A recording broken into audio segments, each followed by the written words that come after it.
Hi everyone, thanks for watching. I want to wish everyone a happy Thanksgiving. I know it's a strange year and we might be celebrating in small groups or small family units and not having the big blowout that we have every year.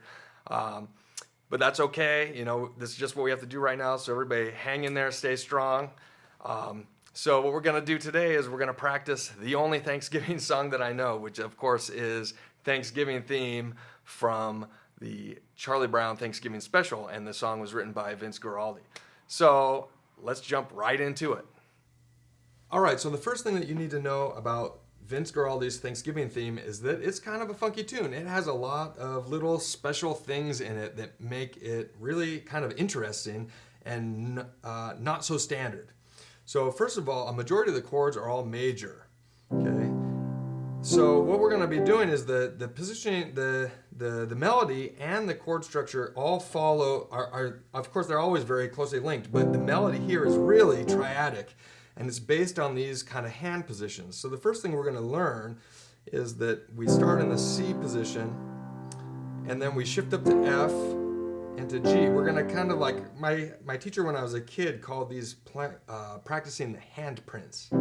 So here we are in C, F, and G, and we're in first inversion in the right hand, and then we're up to A flat, B flat, and C.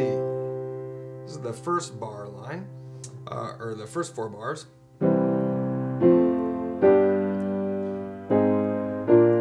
Now it's important to note that this is in 3/4. 1, 2, and 3. 1, 2, 3. 1, 2, and 3. 1, 2, 3.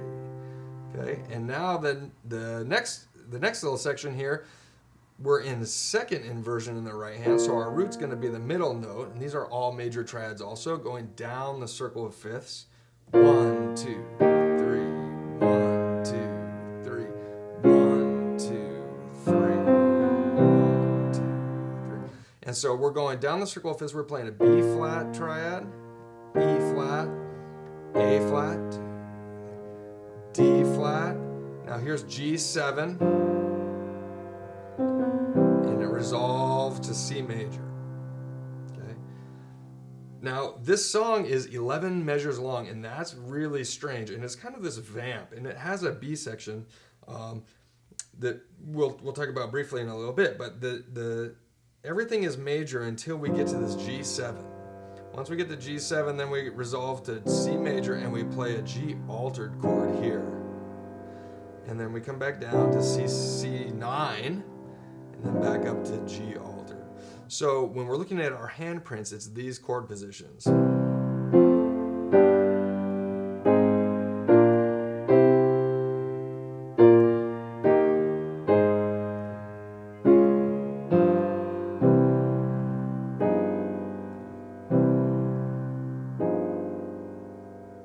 I just want to take a quick moment to ask that if you are enjoying these videos and you like the content, please consider supporting our channel by subscribing, and that will help you stay up to date with any new practice material that we come out with, as well as help us grow our channel. Back to the video. So once you get that down, then it's pretty easy to lock in this melody. Now you have to keep in mind that it's in 3/4 because it gets tricky at the beginning.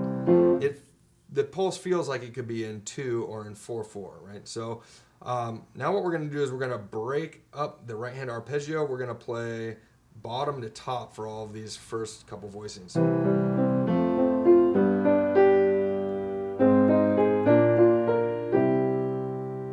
Okay, and I might go down and play fifths in my left hand. That makes it kind of fills out the voicing, and also between the root 5 and then the first note here, I have a major triad.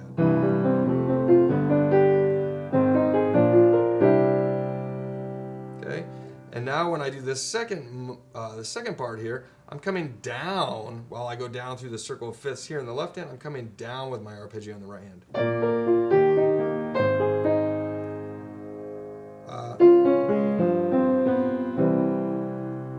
So we come down this D chord and we land on the 7 of this G7 chord just in time to then resolve to the C major. And then we roll to G altered, C9. G altered. So here it is again.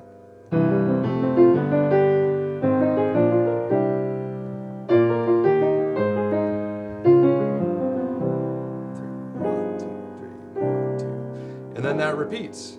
1, 2, 3, 1, 2, 3. Then on the recording, they inject a 16-bar G sus vamp here. And so I like playing F major in the right hand over G in the left hand, 2, 3, 4, 5, 6. And then they improvise. 2, 3,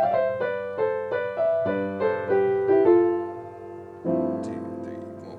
And so you might try playing thirds to get you through that G7 section. And then it's back after that 16 bars to this kind of vamp portion.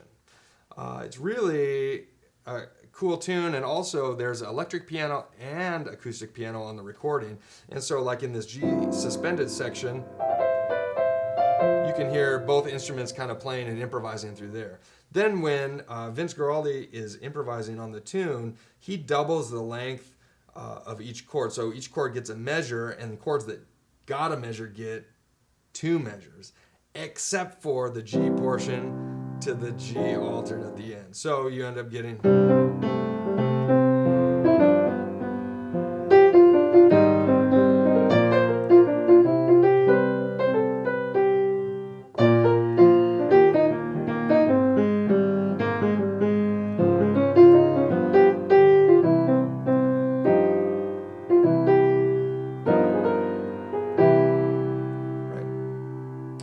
So anyways, hopefully you can take that, work this out, and play it by Thanksgiving this week. It's such a great tune because it's recognizable to people, but it's not a strong Christmas song, and it's not an old hymn or anything. And so you can really learn this and take this and play it all the way through the Christmas holiday, and everyone will like it. And it's a really great deep cut to add to your arsenal. So anyways, happy practicing. I hope you enjoy the video, and we'll see you later.